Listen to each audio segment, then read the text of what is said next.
Project number 9 की बात करें तो एब्स्ट्रैक्ट क्लास और मेथड हमने डिफाइन करने हैं। अच्छा, बेसिकली आपको एक अदर मॉड्यूल का यूज करना है जो कि एबीसी मॉड्यूल हमारे पास कहलाता है और वो एब्स्ट्रैक्ट क्लास के अंदर पाया जाता है। हमें शेप का यूटिलाइजेशन करते हुए एरिया निकालना है रेक्टेंगल का और उसको इम्प्लीमेंट करवाना है। अब इन्होंने खुद ही सारी चीजें जो है ना वो क्वेश्चन के अंदर बता रखी होती है। सबसे पहले मॉड्यूल इम्पोर्ट कराते हैं फ्रॉम एबीसी। इम्पोर्ट एबीसी जो है वो हमारे पास यहाँ पे मॉड्यूल होता है। ये बेसिकली क्या है, एब्स्ट्रैक्शन मेथड है, तो इसलिए हम जो है वो इसको एब्स्ट्रैक्शन मेथड के अंदर यूटिलाइज करते हैं। एबीसी मॉड्यूल और एब्स्ट्रैक्शन मेथड को इंपोर्ट करना जरूरी है। जब आप इसको इंपोर्ट कर लोगे तो उसके बाद आप एक क्लास बनाओगे, उस क्लास को एक नाम दोगे शेप का, एंड इसके अंदर इस एबीसी को सिंपल कॉल कर लोगे। ये क्या है, शेप की क्लास को एक्सट्रैक्ट बनाने के लिए हमने एबीसी को इनहेरिटेंस प्रोसेस में कॉल किया। आखिर में सेमीकोलन जरूर लगाइएगा।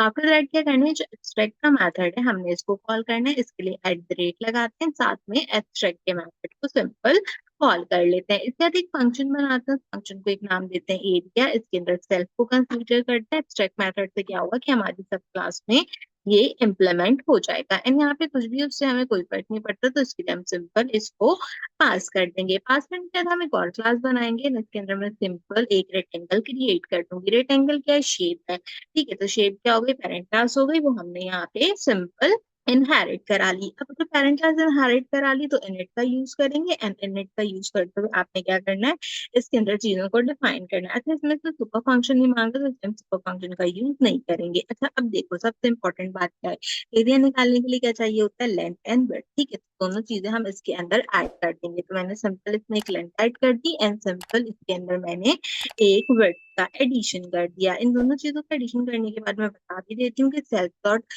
लेंथ जो है वो किस चीज के बराबर है, वो लेंथ के बराबर है। एंड इसी तरीके से जो मेरी सेल्फ डॉट विड्थ है वो यहाँ पे विड्थ के बराबर है। ये तो बिल्कुल मतलब बेसिक चीज है ना कि अब हमने ऑलमोस्ट हर प्रोजेक्ट के अंदर इसको डिफाइन कर दिया, दोनों को इनिशियलाइज कर दिया। दोनों को इनिशियलाइज करने के बाद हम क्या करेंगे कि हम एक और फंक्शन बनाएंगे जिसमें हम एरिया को रिटर्न कराएंगे। ठीक है, अब एरिया को रिटर्न कैसे कराने के, लेंथ और विड्थ को कंसीडर करना है। तो मैं एक फंक्शन बनाती हूँ, इसका मैं नाम यहाँ पे देती हूँ एरिया। और एरिया को जैसे ही मैंने क्लिक किया, आप देखो इसने खुद ही क्या किया कि एरिया के मेथड को इम्प्लीमेंट कर दिया। इम्प्लीमेंट करने के बाद इसने मुझे जो है वो यहाँ पे एरिया निकाल के दे दिया। लेकिन एरिया निकालने में एक चीज इसने क्या की, ये बार बार सुपर फंक्शन का यूज कर रहा है।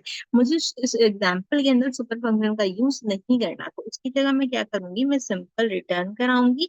रिटर्न के अंदर मैं सिंपल सेल्फ डॉट लेंथ का यूज करूंगी, जिससे क्या होगा कि मेरे पास यहाँ पे जो विड्थ होगी और जो लेंथ होगी वो फॉर्मूले की तरह यूटिलाइज होगी। तो हम सेल्फ डॉट लेंथ को मल्टीप्लाई करा देंगे सेल्फ डॉट विड्थ के साथ। यहाँ पे ये एरिया का फॉर्मूला होता है हमारे पास, तो इस तरीके से जो हमारी लेंथ इंटू विड्थ करके एरिया कंसीडर होकर आ जाएगा। Last but not the least हमने रेक्टेंगल को ऑब्जेक्ट बनाना है, तो मैं कहती हूँ कि रेड बराबर है यहाँ पे रेक्टेंगल के। आप छोटी छोटी चीजें रखे हैं, जैसे रेड रखा है तो आप आर भी रख सकते हैं इसको, ताकि आपको याद रहे कि आपने क्या करना है। अब आप कोई भी लेंथ दे सकते हैं, तो मैं एक 5 लेंथ दे देती हूँ और एक मैं दे देती हूँ यहाँ पे विड्थ कितनी इसकी, मैं इसकी विड्थ दे देती हूँ अप्रोक्सीमेटली 8। ठीक है, और हम इसको प्रिंट भी करा लेते हैं, तो मैं यहाँ पे प्रिंट में लिख देती हूँ सिंपल एरिया ऑफ रेक्टेंगल। जो भी वो हमारा एरिया ऑफ रेक्टेंगल होगा वो आ जाएगा। और ये आएगा कहाँ से हमारे पास, ये सिंपल मेरे पास यहाँ पे आ जाएगा। ये जो मैंने अभी अपना